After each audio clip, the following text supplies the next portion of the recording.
thunderstorm warning out towards the Cedartown area. Just make sure that you're indoors, as those gusty winds, wind gusts of up to about 60 miles per hour, could lead to damage to siding, to the roof of your house, as well as potentially knock around some tree limbs outdoors. So again, that severe thunderstorm warning for portions of Floyd, Haralson, as well as Polk counties will be in effect until 8:30 this morning. Right now, this area where that severe thunderstorm warning is in effect, we're monitoring that, and that's where we're seeing the strongest of the storm. So the heaviest rainfall, as well as the most frequent lightning and thunder. This is going to be moving out towards the east-northeast pretty quickly. So out towards Rockmart within the next 30 minutes, that could be reaching you. Out towards Caseyville right now, as well as Felton. That thunderstorm is moving off towards the east-northeast. So we'll continue to monitor that, especially when it comes to that low risk for a brief spin-up tornado. As we go throughout the day today, we'll continue to track these waves of rainfall. Right now, again, the heaviest rain, the strongest storm is down towards Haralson, Polk counties, where we have that severe thunderstorm warning, but up towards the north of that, extending further north through Floyd County as well as into Chattooga County. That's where we have some of the heavier rainfall, some rumbles of thunder and lightning as well. Right now, up into portions of far northern Cobb County into Cherokee County, there's a lot of heavy rain associated with this, but so far no thunder and lightning. These have really been intensifying throughout the last couple of hours, so we're starting to see more impactful rainfall versus just the nuisance rain that we had throughout much of the overnight.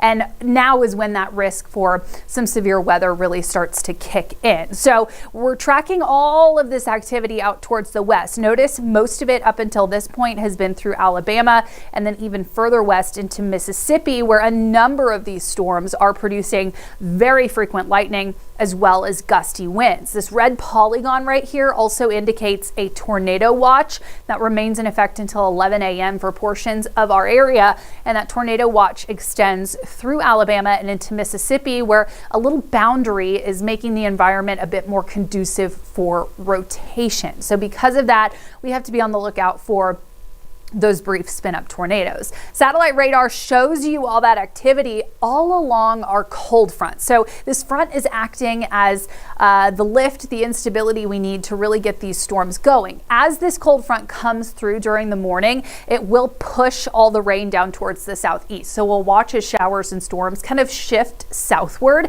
and then eventually behind that cold front, things will start to dry out and calm down later this afternoon and evening. But as the front passes, we're going to be dealing with this risk for severe weather. So we've got a level 1 to level 2 threat throughout a good portion of the southeast. That level 1 risk includes metro Atlanta and a good portion of North Georgia.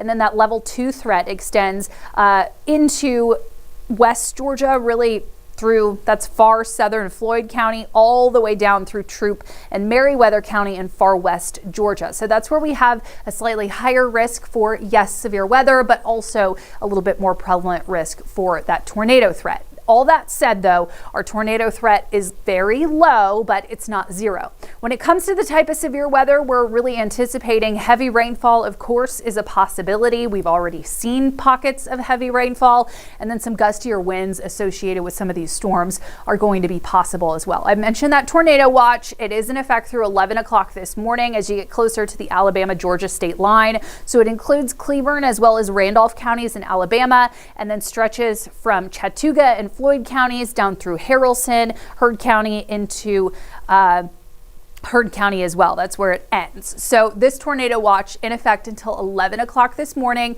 Any spin-ups that develop are likely to be brief as well as fairly weak, but that doesn't mean that they are not going to cause damage. So we're going to be watching for those very closely for a little bit of rotation over the course of the next few hours. We also have the risk for some flooding. We've got a lot of rainfall that's already fallen across North Georgia. These are our rainfall totals just from the last 12 hours, and you can really see where the showers and storms focused overnight. 85 kind of serves as the split between areas that picked up a lot of rain and areas that up until this point have still been fairly dry. Southeast of 85, we're dry to maybe a quarter to a half inch of accumulation. On the north side of 85, we're seeing widespread totals of about 1 to 2 inches with some localized spots of 3 inches or more already, stretching through really that same swath right around the I-20 corridor through portions of Cleburne and Randolph County, Alabama, into Haralson and Carroll counties. That's where we're seeing some of the higher rainfall totals. Now, we've still got multiple hours of rain ahead of us, so we're anticipating additional rainfall totals of up to 1 to even 3 inches. So that, combined with what's already fallen, could lead to some elevated flood risk, especially around the typical flood-prone spots that are low-lying around streams and creeks, and then anywhere with poor drainage. That's where it's more likely we see some standing water throughout the day today. Because of that, a flood watch remains in effect. This actually goes through Saturday evening. So even once the rainfall ends, runoff will still be going into these streams and creeks and could still lead to some additional swelling even when it's not raining. So if you have plans to be out on the roads, you know those spots around town where perhaps the draining is not good or the low water crossings, you'll just want to take it really slow and just be a little more cautious throughout the day today. Rain is going to be most widespread through the morning and early afternoon, and then we'll slowly start to wind down later this afternoon and evening. Here's how it plays out on our forecast track hour by hour. So we've got scattered showers and storms as our cold front approaches from the northwest. By about 10 o'clock this morning, the actual cold front is starting to enter into the state, and as it moves down towards the southeast, it will push all that rain southeast as well. So it'll form likely kind of a more distinct line of showers and storms versus just the cluster of continuing waves of rain that we're currently seeing. That line of showers and storms moves into metro Atlanta by about lunchtime and then continues to sink southeast. Now, along that main line, we're going to be really looking for areas of the radar that are kind of bowing out, which would show us where the stronger winds are. By about 4 o'clock this afternoon, the main line of storms is exiting our area. It's down towards the southeast. Behind it, we'll keep some isolated activity in the forecast throughout this afternoon and evening, but things will start to dry out for the later hours of today and into tonight. By tomorrow morning, most of that cloud cover is out of the way. We're waking up to sunshine and some much cooler air, as well as some breezy winds. Winds have already picked up, and it'll stay pretty breezy throughout the day today. Wind gusts of up to about 20-25 miles per hour are possible, and that's not associated with the thunderstorms. This is non-thunderstorm winds. Behind that cold front, we'll keep sustained winds around 10-15 miles per hour with some gusts up to 25, even 30 miles per hour possible. And that's really going to matter as the colder air settles in tonight and into tomorrow. For many of us, this is our view right now. This is looking from Northside Hospital towards the King and the Queen. Roads are wet, it's soggy, but really just looking at cloud cover across most of the area. Right now in Atlanta, we're at 68 degrees. We've got winds out of the south at about 13 miles per hour. It is pretty muggy for this time of year. Feels a lot more spring-like out there.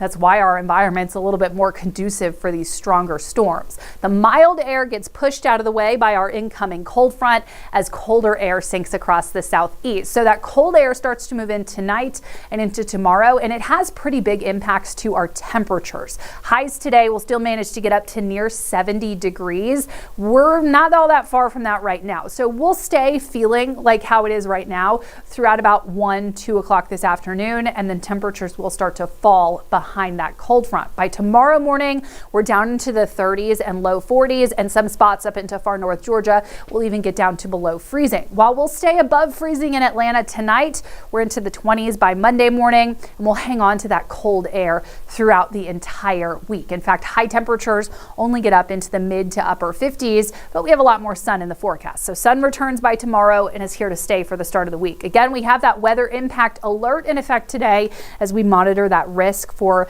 not only strong storms, but also the threat for some flooding. I'll pull up the radar again right here so we can get another check of it before we finish this little update. And we're still watching, of course, that severe thunderstorm warning that is currently in effect for Floyd, Haralson, as well as Polk counties. I want to specifically point out, so on the radar, whenever we see bowing on the radar, so see how the rain here kind of sticks out a little bit, it's bowing. This is typically where the strongest of the winds are. So right along that leading edge of the storms that kind of splits Haralson as well as Polk counties, that's where the strongest strongest winds associated with this storm are going to be. So it's moving eastward up towards the northeast and will continue to do so. We've still got heavy rain, of course, associated with it. I will take a look real quick just at some of our velocities so we can get a better idea of where some of those stronger winds are. I mentioned that possibility of a little bit of rotation, and we'll also be watching for that as well. At this point, I don't see any overwhelming, obvious rotation within this thunderstorm, but again, it is a possibility just with this environment that we could see some brief spin ups. So we'll be watching for that. That severe thunderstorm warning again goes until 8:30. Outside of the severe thunderstorm warning, we've got some very heavy rainfall through much of Cherokee County. So out towards the Canton area, that stretches from really 575 up through where 575 ends through Cherokee County. Some of that heavier rainfall is moving from Cherokee up into far north Fulton. And then we've also got a big cluster of some heavy rain, but without thunder and lightning, up into the northwestern corner of the state. So this is just the beginning of our rain throughout the day today. We'll have waves of it. It will be heavy at times. It also comes with that low end risk for severe weather. We'll be tracking that here on 11Alive Plus as well as on air throughout the next few hours. Our show begins on air on NBC at 8:30, so you can catch us there, and we'll continue to provide updates here on 11Alive Plus even once the show has ended throughout the remainder of the day as we track these storms. Stay weather aware.